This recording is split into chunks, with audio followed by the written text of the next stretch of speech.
Today we're going to be looking at the rich legacy of Tom Petty, particularly looking at his lead guitar style in reference to Mary Jane's Last Dance and Honeybee from Wildflowers.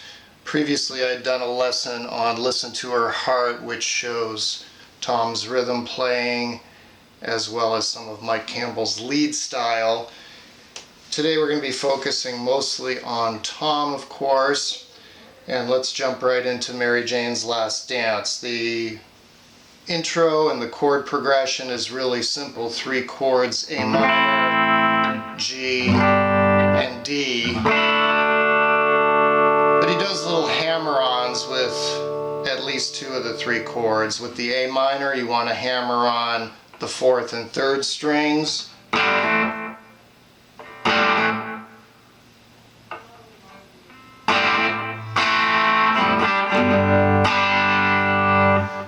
Going to the G, I play a G5, doubling the D note there, 2nd string, 3rd fret, gives a more of a crang, bigger tone. Tom, I noticed playing live, does go, plays sort of a standard country chord G there, keeping his index finger in the same place essentially as with the A minor. You can go either way. Again, I think G5 gives a bigger sound. And then on a D, he does a lot of hammer-ons on the 2nd fret, 1st string, going from a D sus2, which is a chord Tom loves. He uses in a lot of songs. I'm thinking of Counting on You from Echo, which is also an A minor based tune. Anyway, when you get to the D, he goes, so you're hammering right on that first beat. So one more time.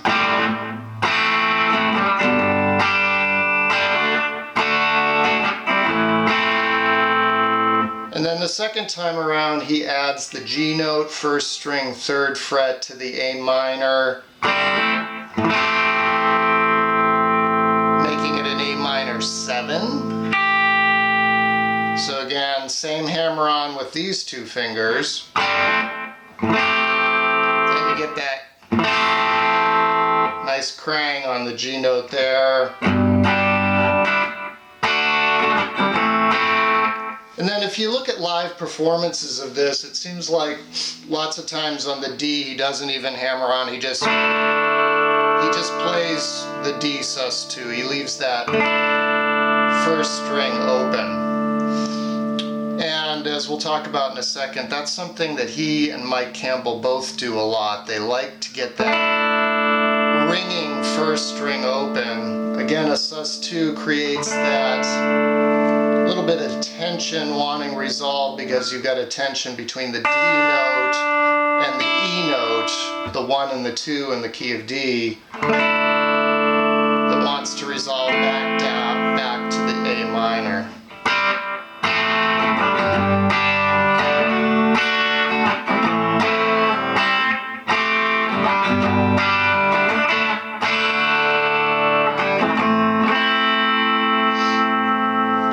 Last Dance with Mary Jane part is just E minor to A. And during the A, Mike Campbell does the little fills. What he's doing, he's over an A, and he plays 3 other forms of an A chord. This is exactly out of the movable chord shape stuff I've been teaching in virtually all of my lessons. Again, showing that it's not rocket science. You're over an A. What kind of fills do you want to play? A. Other forms of an A chord. 5th fret, just an F shape, moved up to the 5th fret, that's an A chord. Then he goes up 9th and 10th fret, D shape of an A chord. then up to 12th fret, which is essentially the octave of the A shape of the A chord. And he may just play the first two strings there. So again,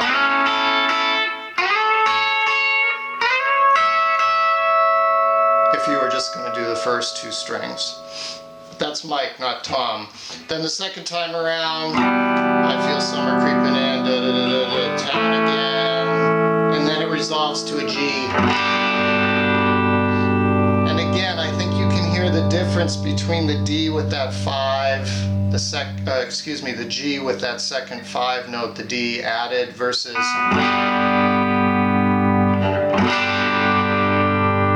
it's just stronger. That's what a power chord is, the 1 and the 5. So in the G, key of G, we're talking about the G and the D notes. Okay, so then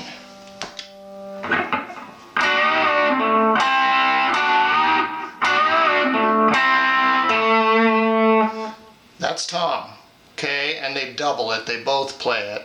But this is getting into Tom's lead style. Very Chuck Berry-ish, very basic, right? He's a rocker, he's a straight up rocker. A lot of really garage bandy kind of leads, even occasionally some surfy kind of stuff, which I'll show you in a second. But this is straight Chuck Berry. We're at the 5th fret, A minor pentatonic, mixture of major and minor. You're going to bar the 7th fret, 3rd and 2nd strings with your ring finger and bend it. Just up a half step, give it a wiggle. And what that does, it goes from the major pentatonic, which would be this note, the 6th, to the 7th, which is in the minor pentatonic. And then of course,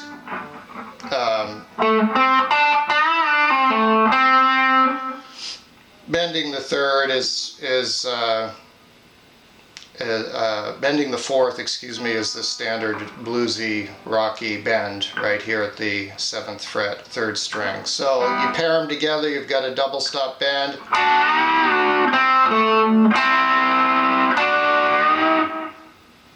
So you're double stopping at the 5th and 7th fret, starting with the 7th.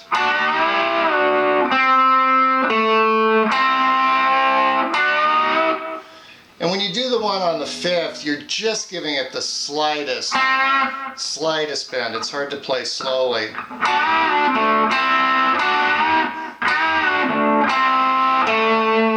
And then resolving on the 1, the A note there at the 7th fret, 4th string.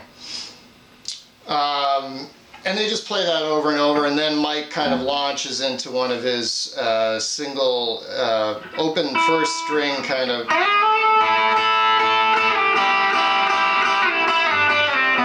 I'm not going to get in depth in that, but just know that that's kind of a Mike Campbell thing to have that ringing first string, like I said earlier. And it makes sense. Again, you're over A minor.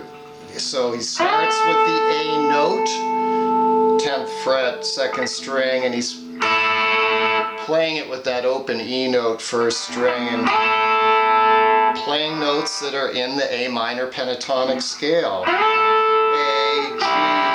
G, E, D, C, open down to the A note.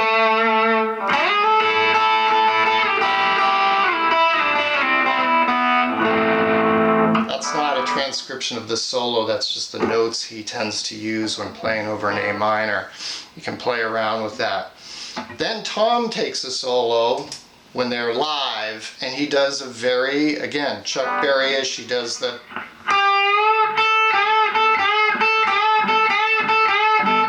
so he's bending that 7th note, what do we got there, 8th fret, 2nd string, the G note. It's just a classic Chuck Berry rock and roll kind of bend.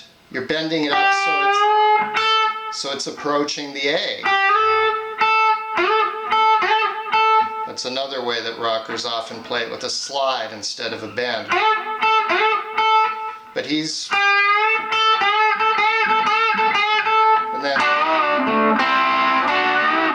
And then the thing that he does that I mentioned earlier, it's a little surfy. He just does tremolo picking on that A string, open A string down there in the key of A minor, and kind of palm muting it. I suck at tremolo picking, but it's just kind of a rapid fire picking on the A note. It's one of those fairly simplistic techniques that just sounds really cool, and that's what he does. He also goes up, if you watch some of the live performances, he goes up into that second position A minor pentatonic. You know, first position would be here, and then going up.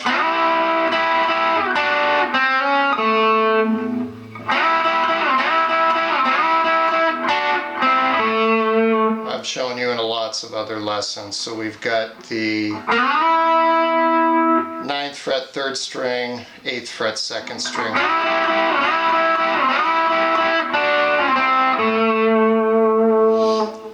Okay, that's Mary Jane's Last Dance. The other one I'm going to look at real quickly is Honeybee, because it's very similar. On the record, it sounds like the main riff is played down here.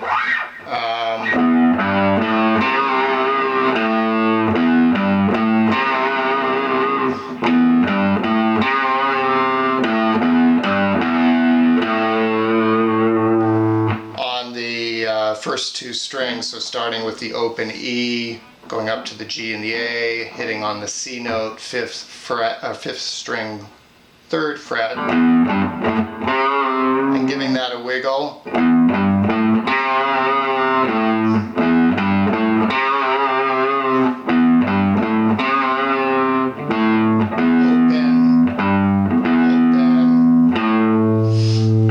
That's the way it sounds on the record, which is very deep and very crunchy. But if you look at the live version from Saturday Night Live, I believe it's in the late 90s. This is from Wildflowers. Appears both Tom and Mike are playing it up here at the 5th position. So that would be, the E note would be 7th fret, 5th string. So you're landing on the C note on the 3rd string, 5th fret. And the thing about that makes it, I think, a little bit cooler than playing it down here, they both have their place, is you can then add the double stop of the 5th fret 2nd string, just like with Mary Jane's Last Dance. So you get more of this. Whoops.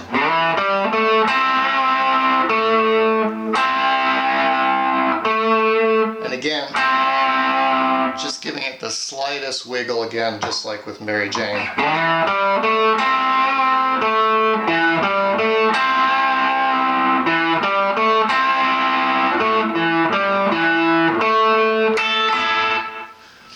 Occasionally, it's Mike throws in kind of a little, you know, couldn't be easier, just you're over an A, so you throw in a couple of notes out of an A chord, the A and the E, the 1 and the 5, so.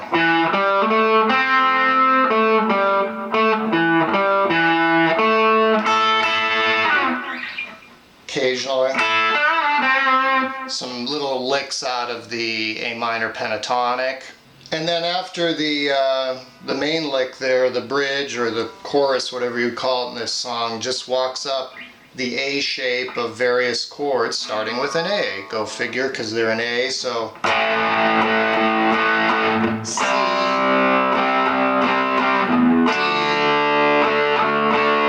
F. Second time he goes one further, so C, 3rd fret, 5th fret D, 8th fret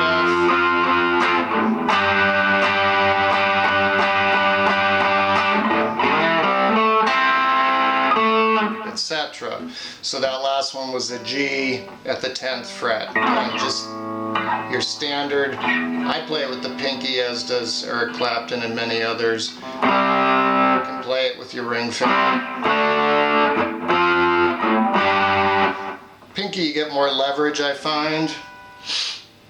And then they do some soloing, and no surprise, it's very similar to Mary Jane in that it's rock and roll stuff. Watch the SNL performance, it's great. One point Tom was just going, he's just wailing on that double stop.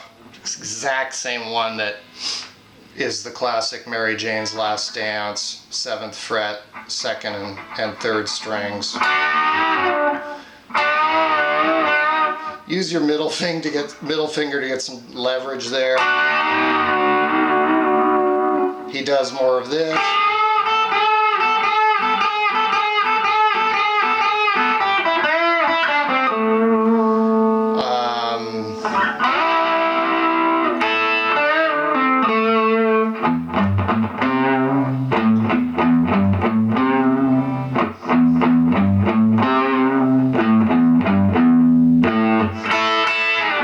Sounds cool however you play it.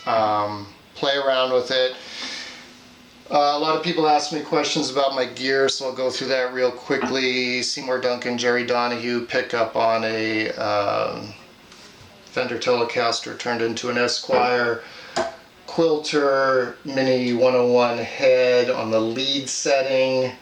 It's the closest I could get to sort of the AC, Voxy kind of sound that Tom likes. It's not real close, but it's a great amp for blackface tones on the surf setting. I find fantastic. Nerby cabinet made here in Oregon with an Eminence Copperhead. Fantastic 10-inch speaker. I've got a Polara reverb, an Earthquaker speaker cranker, and a Visual Sound Route 66 overdrive for the overdrive parts, which I think I left on after I kicked in that part.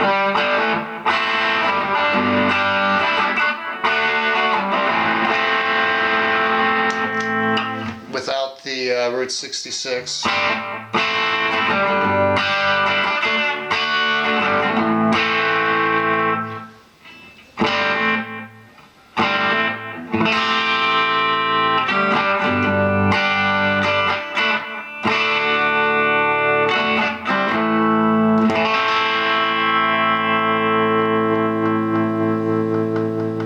Alright, that was really quick, almost one take. Little tribute to Tom there. We will miss him greatly. Thank you for joining me.